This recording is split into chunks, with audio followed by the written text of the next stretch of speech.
ايه رايكم يا جماعه في اختيار شريهان في افتتاحيه المتحف المصري؟ انا عن نفسي شايفاه اختيار غير موفق خالص.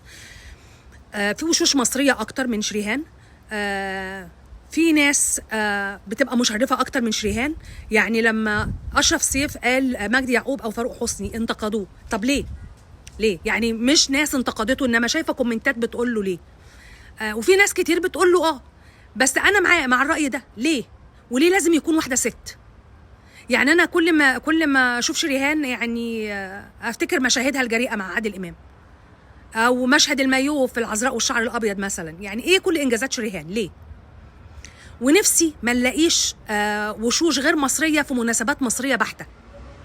يعني قبل كده كان في هند صبري، وكان في افتتاحيه وطن السلام شفنا أصالة.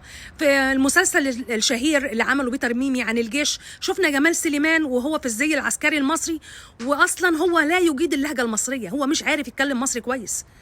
من قله المصريين يعني يا جماعه. ليه ومع ذلك في ناس لما بتطلع بره مصر بتشتم على مصر ومش عارفه ليه. يعني اكيد كلكم شفتوا البوست بتاع الواد ابو صرم اللي هو بيقول لكم بيقول افرح يا عبيط، ده مصروف قد 38 مره وانت اصلا مش لاقي تاكل.